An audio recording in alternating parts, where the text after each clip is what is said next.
ჩემი ყოველი დილა იწყება ამ ვარდებთან, დილით შემოვდივარ, თითქოს ვესაუბრები, თან ვეფერები, ზოგს მორწყვა უნდა, ზოგს დამჭკნარი ყვავილი მოვაცალო.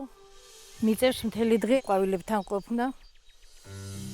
ასე იწყება ყოველი დილა მანანა მესხიცისთვის, ზის სხივებთან ერთად, ვარდების სურნელში და სიჩუმეში. ბოლო 5 წელია, რაც ეს მისი ყოველდღიურობაა, სავსე ზრუნვით, დაკვირვებით და სიყვარულით. სადაც კი დავინახავდი და ვარდი მომეწონებოდა, ზოგი სახელსაც არ ვკითხულობდი, ვყიდულობდი, ვგავდი, წლები მინდოდა რომ გამეშენებინე ესეთი ლამაზი ბაღი და ვცდილობ ახლაც რომ მქონდეს სხვადასხვა ყვავილებიც ვარდებთან, მაგრამ უფრო ვარდები. ბავშვობიდან მებაღე მამის გვერდით სწავლობდა ყვავილების ენას. ხშირად თან დაჰყვებოდა სამსახურში. ასე გაჩნდა ის სიყვარული, რომელიც დღემდე არ განელებულა. ცხოვრების სხვადასხვა ეტაპზეც ყვავილები მის თანამგზავრებად რჩებოდნენ. დიდხანს ოცნებობდა საკუთარ ბაღზე, როგორც კი თავისი პატარა ბაღი გამოუჩნდა, მის გარშემო ოცნება გააღვივა. ჯერ ყაყაჩოებით და ნარცისებით დაიწყო, შემდეგ ლილიებითა და მიხაკებით, მოგვიანებით ჰოლანდიური ვარდებიც გააშენა. ყვავილები ოთახში ყოველთვის ჰქონდა, იები, ორქიდეები, ყველანაირი ყვავილს უფრო ოთახისა. იმიტომ რომ არ ჰქონდა მაშინ ეს ბაღი და ეზოშიც პატარა ადგილი მქონდა, იქაც წანილს ვთესავდით ხოლმე. მე ეს ბაღი როცა შევიძინეთ, ჩემ მეუღლეს ვუთხარი რომ ვაზების ქვეშ ვარდები უნდა იყოს.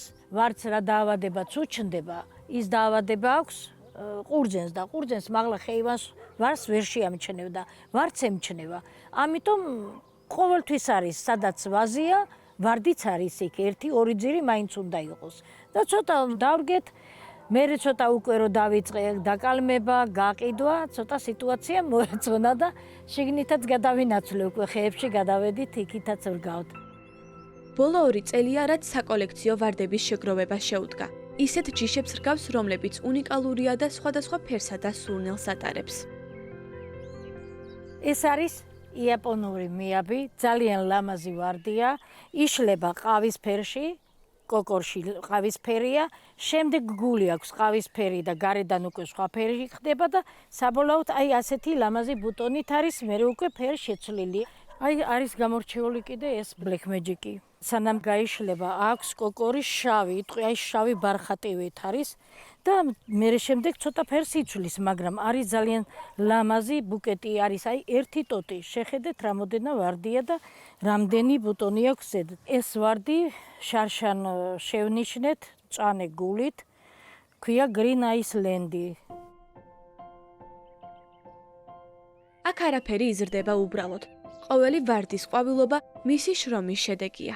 მოვლა ცოტა კი არა შრომატევადი არის. ამიტომ უნდა სულ იტრიალო თუ რაღაც აი ერთი დღეც რომ მოაკლდებათ, აი რაღაცას არ მივხედე, უკვე ეტყობათ. იმიტომ აი ხლა 2 დღე ვერ მოვიცალე და დაყვავილებულები უნდა მოვაჭრა, სადღაც უკვე ბალახი ამოვიდა ის მოვაცალო. შრომატევადია, მაგრამ უფრო მეხალისება. აი ვარდის დაკალმებასაც ცოდნა უნდა, ამიტომ 3 ფოთლიანებთან არ უნდა გავჩერდეთ, უნდა ჩავიდეთ მე-5 ფოთლამდე. მე-5 ფოთლამდე რო ჩავალთ, აქ უნდა მოვაჭრათ ეს დამჭკნარი ვარდის ყვავილი. დაკალმების დროს კიდევ რო არის 5 ფოთლიანი, უნდა ავიღოთ 3 კვირტი. აი ამ მესამე კვირთან უნდა გადავჭრათ, ეს 2 გავაცალოთ, ეს მესამე პატარაზე დაუტოვოთ და ისე უნდა დავაკალმოთ. დღეს როცა უკვე 5 შვილის დედა და 5 შვილიშვილის ბებია, განსაკუთრებით ელოდება მათ მოსვლას. რო ვეფერები, თითქოს ჩემ შვილიშვილებს ვეფერები, უფრო აი რაღაცნაირად იმათ თავს მახსენებს, რომ თითქოს იმათ უვლი და იმათთან ამაკ ურთიერთობა. ამიტომ რომ ძალიან ძნელია, როცა 5 შვილის დედა ხარ და მერე სულ მარტვები ვრჩებით. თან მინდა რომ შვილიშვილები რომ მოვლენ, გქონდეთ ლამაზი ბაღი, მინდა რომ მოვაწყო. იდეები ძალიან ბევრი მაქვს, რაღაცები მინდა გავაკეთო, რომ კარგად რომ დაისვენონ. დღეს აქ 200-ზე მეტი სახეობის ვარდი ხარობს.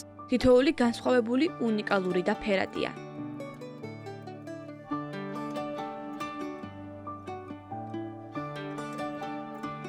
ასეთია მანანა მესხიძის პატარა სურნელოვანი სამყარო.